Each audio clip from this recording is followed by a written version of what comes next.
तो जिनको भी हमारे बिहार आने से बुरा लगा हो और जिन्होंने भी जो भी कहा हो सेंड आज से 5 दिन तक हम अभी यहाँ कथा करेंगे।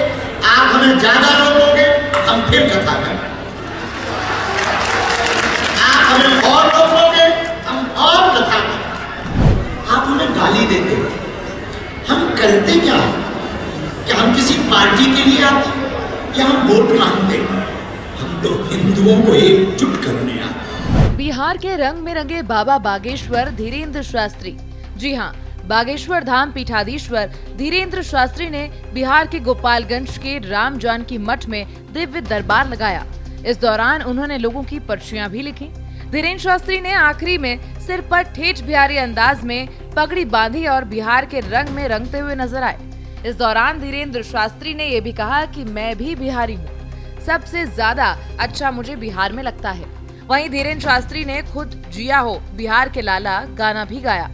उनके गाने के बाद पूरे पंडाल में ये गाना बजता रहा। धीरेन्द्र शास्त्री ने दिव्य दरबार की शुरुआत करते हुए भोजपुरी में कहा, का हाल बा, हमऊ ठीक बा, हमारे सबसे लाडले बिहार के पगलन की जय, मुझे गाली देने वालों की भी जय। फिर कहा कि जिनको मेरे बिहार आने से पेट में दर्द हो रहा है उनकी भी जय। इसके बाद दिव्य दरबार शुरू हुआ। इस दौरान धीरेन्द्र शास्त्री लोगों का अभिवादन करते हुए भी नजर आए। धीरेन्द्र शास्त्री ने मंच से कहा कि लोग कहते हैं कि बिहार आऊंगा तो जेल भेज देंगे, तुम लोग रोहिंग्या को रोक नहीं पाए, मैं तो भारत का हूँ, रोक कर दिखाओ। मैं किसी पार्टी से नहीं हूँ, बजरंग बली का भक्त हूँ, जब तक जिंदा हूँ बिहार आऊंगा और दरबार भी लगाऊंगा।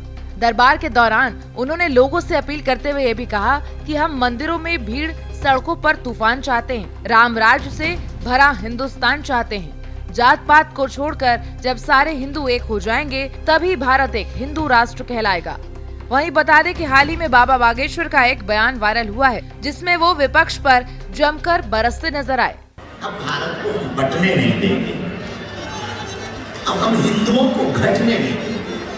तो जिनको भी हमारे बिहार आने से बुरा लगा हो और जिन्होंने भी जो भी कहा हो सेंड टू मी।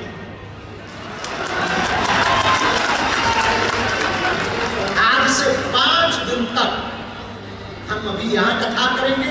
आप हमें ज्यादा रोकोगे हम फिर कथा करेंगे, आप हमें और रोकोगे हम और कथा करेंगे, आप हमें और रोकोगे हम यही मठ बनाएंगे।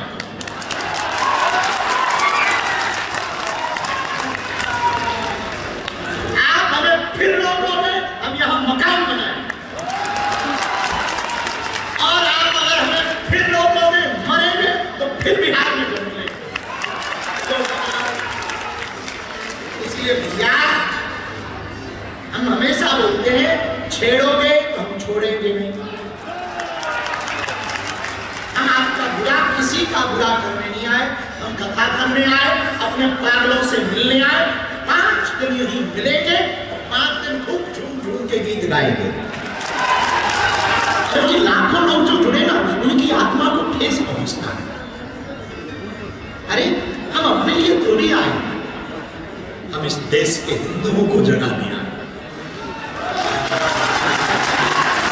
हम अपनी निजी लड़ाई नहीं कर रहे, हम इस दुनिया में रहने वाले 150 करोड़ हिंदुओं की लड़ाई लड़ रहे हैं। हमारे मन में पीड़ा पीड़ा चलती है, हम दिन रात क्यों मेहनत कर रहे हैं, एक पीड़ा हमारे मन में चलती है, तो हम आप लोगों को बताना चाह रहे हैं। 65 से ज्यादा देश इस्लामिक, 95 से ज्यादा देश ईसाइयों के, एक देश यहूदियों का, एक देश बौद्धों का। किसी भी देश से मुसलमानों को निकाला जाएगा तो 65 से ज्यादा मुस्लिम देश दोनों बाएं फैलाकर उनका स्वागत करेंगे। बागेश्वर धाम धीरेन्द्र शास्त्री के बिहार आने पर सियासत गर्मा गई है। पक्ष विपक्ष के बीच तीखी तकरार भी जारी है। अब देखना ये है कि बिहार में बाबा बागेश्वर की कथा के चलते और क्या नए तूफान देखने को मिलेंगे।